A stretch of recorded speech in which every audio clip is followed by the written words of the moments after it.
Good afternoon. In the before time, all the animals lived together in peace and harmony. The sun shone every day, the moon shone, the stars glittered at night. They had fire to keep them warm, cook their food, and there was enough food for everyone. Life was good. Life was so pleasant that Coyote, who always wants to stir things up and change things, said, "Life is so pleasant. Nobody needs me anymore. Nobody asks for my advice. I'll have to do something." His nephew Chicken Hawk said, "Well, the first thing you can do is gather wood and start a fire so we can cook our food." But you know Coyote, he's not keen on work. He sat and watched as his nephew Chicken Hawk gathered wood, made the fire, and cooked the food. And he watched. As he watched, he thought, Coyote is always thinking. "I have an idea," he said. "I'm going to make some new creation, something that's entirely different from all the other animals." Coyote called a council of the animals to get their suggestions. At once, Deer said, "Antlers, antlers, the new creature must have antlers."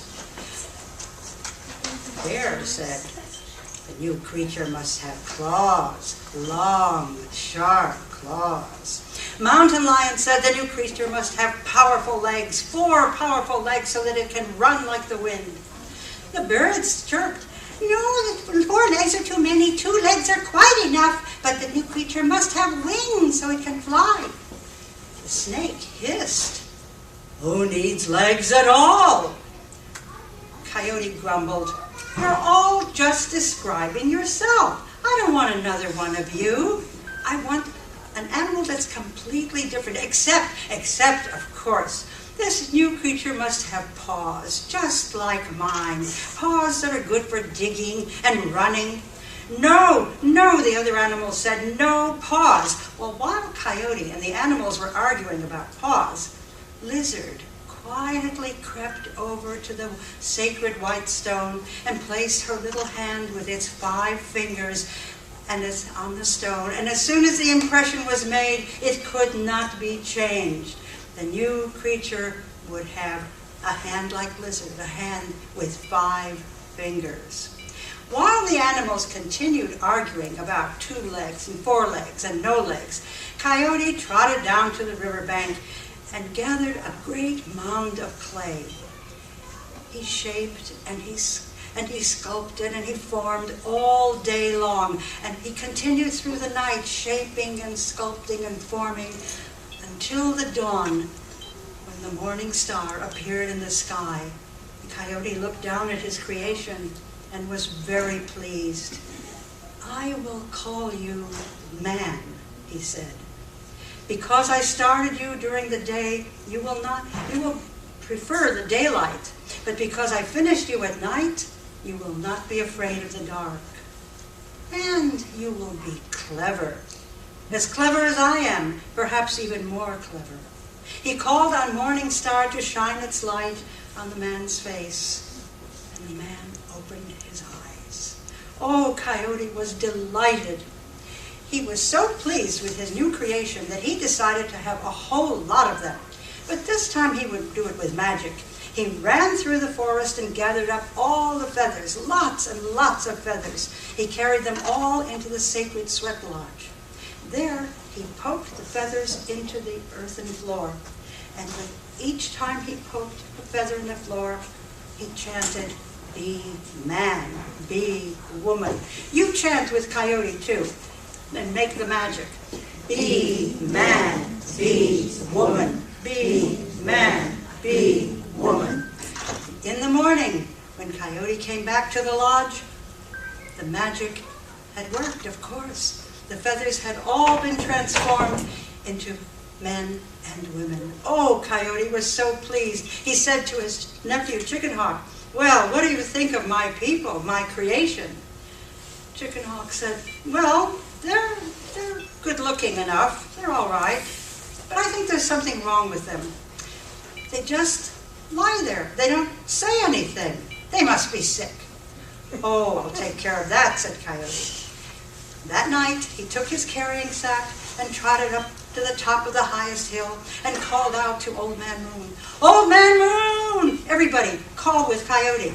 Old Man Moon! Old Man Moon! And Old Man Moon said, I hear you, Coyote. What do you want? Coyote said, my people need to talk. They need words. How many? Asked Old Man Moon. Coyote said, as many as you can spare. Old Man Moon filled Coyote's carrying sack with words, tied it up tightly, and sent him off. When he got to the sacred lodge, Coyote poured the words over the sleeping people. In the morning, when he returned to the lodge, he heard the people, oh, isn't this a fine lodge? Isn't Father Coyote handsome? And his nephew Chicken Hawk, he's handsome too. There, said Coyote to Chicken Hawk. What do you think of my people now? Oh, they talk. Oh, do they ever talk? But they just lie there. There's something wrong with them. I think they're sick. We'll see about that, said Coyote. And that night, he went back up to the top of the highest hill, and everybody, and called, Old Man Moon! Old Man Moon! Old Man Moon said, I hear you, Coyote. What do you want now? My people, said Coyote, my creation, they need energy. They need to be able to get up and do things. They need fleas. Old Man Moon gave Coyote a little black pouch and warned him, don't open it until you're in the sacred lodge. Coyote promised. And off he went. But you know Coyote. He wasn't even halfway back when he thought, this little pouch is so light. I wonder if Old Man Moon really filled it. I wonder if maybe he made a mistake. I'd better check. So he very carefully opened the pouch just a tiny bit, and at once 500 fleas streamed out and landed on Coyote's nose and his head and his back and his belly and his tail, and Coyote jumped around and was scratching and scratching and rolling in the dust, and at last he cried out, stop, enough, back into your pouch. The fleas all rose up off of Coyote's body and flew back into the pouch, which he tied up very tightly. When he got to the sacred lodge, he poured the fleas over the sleeping people. In the morning, when he returned to the lodge, he saw the people were squirming, and their arms and legs were twitching, and they were scratching, and then they sat up, and then they stood up, and then they started walking around. They went on walking and talking all day long until it got dark, and they went to sleep. Coyote said to his nephew Chicken Hawk, well, and what do you think about my people now? Chicken Hawk said, well, they're lively, and they talk. Oh, they do talk. But I still think there's something wrong with them. I tried to feed them my favorite food, mice and lizards and beetles, but they wouldn't eat a thing. They must be sick. Coyote said, we'll take care of that. And that night, with his carrying sack, he went back up to the top of the highest hill and called out, everybody, Old Man Moon! Old Man Moon! And Old Man Moon said, yes, Coyote, what is it now? What do you want? He said, my people need to eat. My people need food. So Old Man Moon filled Coyote's carrying sack with acorns and berries and nuts and sent him off. In the morning, Coyote taught the people how to prepare the acorns and berries and nuts, and the people shared the food equally amongst them all. Now, said Coyote to his nephew Chicken Hawk, what do you think of my people now? Chicken Hawk said, I still think there's something wrong with them. They're so serious. They never laugh. They don't even smile. They must be sick. Said Coyote, I should have thought of that. And that night, he went with his carrying sack back up to the top of the highest hill. But This time, Old Man Moon saw him coming. He said, "I see you, Coyote. I see you. What do you want now?" And Coyote said, "My people need to be happy. They need laughter." Old Man Moon gave Coyote a little yellow pouch. Told him, warned him again, don't open it until you're in the sacred lodge. And Coyote promised, because he remembered what happened with the fleas. So off he went with his little yellow pouch, but it was so light, so thin. Surely Old Man Moon made a mistake, gave him the wrong pouch. He'd better check. So very carefully, he opened the pouch just a little, and as soon as he did, Coyote began to feel a tickling in his ears and his nose and his head and his belly and his back, and he began to giggle. And then he started to laugh.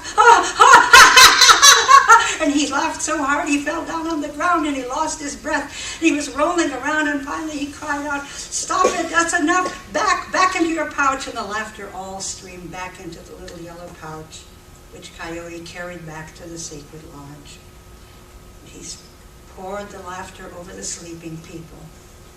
In the morning, when Coyote returned to the lodge, he heard the people talking, walking about, joking, laughing.